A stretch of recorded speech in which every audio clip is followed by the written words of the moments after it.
Hai, namaku Widya Rino Felisa, absen 34, kelas 109.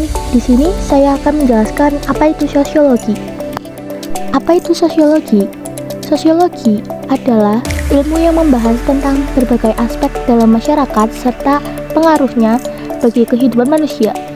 Sosiologi pertama kali digunakan oleh Auguste Comte, yang juga dikenal sebagai bapak dari sosiologi, dan kemudian diperluas menjadi suatu disiplin ilmiah oleh Herbert Spencer.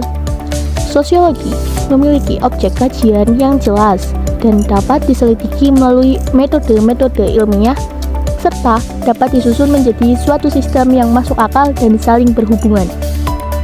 Ada banyak ahli yang mendefinisikan sosiologi.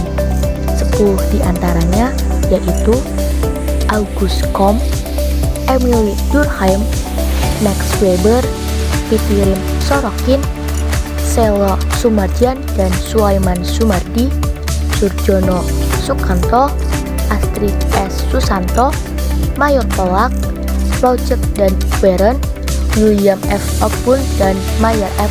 Nimkop. Sosiologi menurut Auguste Comte.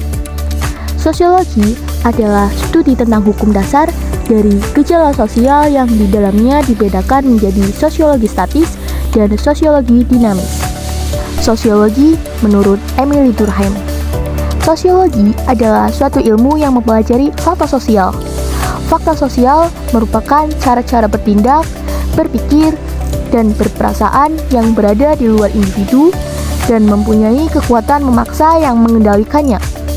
Sosiologi menurut Max Weber. Sosiologi adalah suatu ilmu yang mempelajari tindakan sosial. Sosiologi menurut Pitirim Sorokin.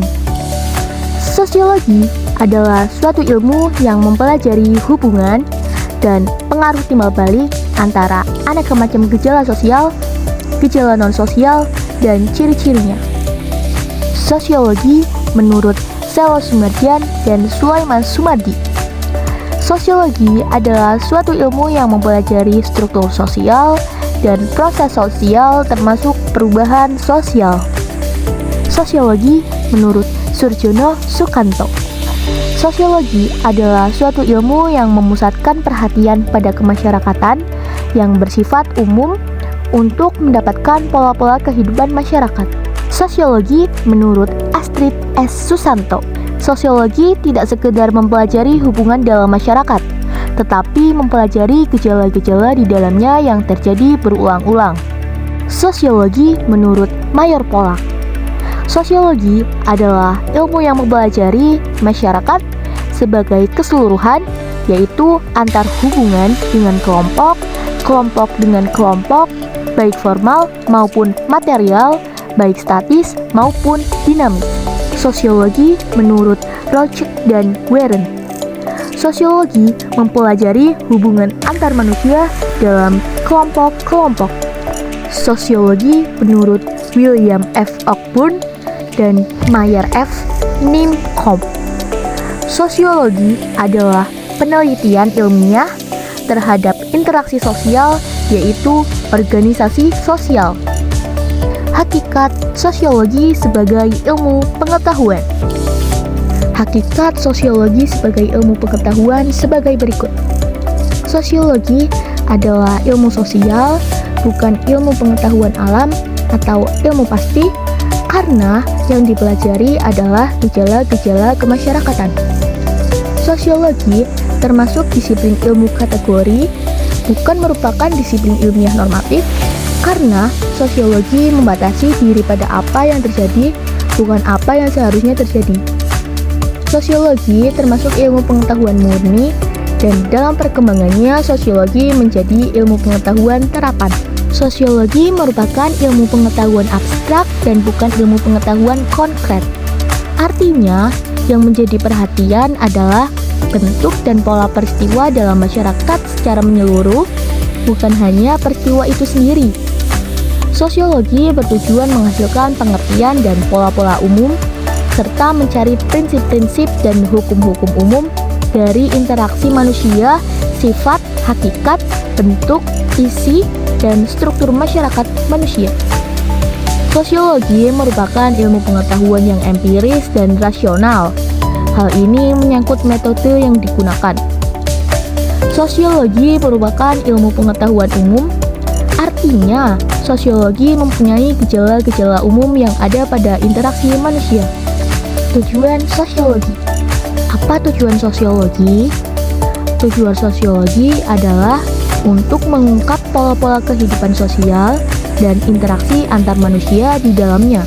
Ciri-ciri sosiologi. Ciri-ciri sosiologi.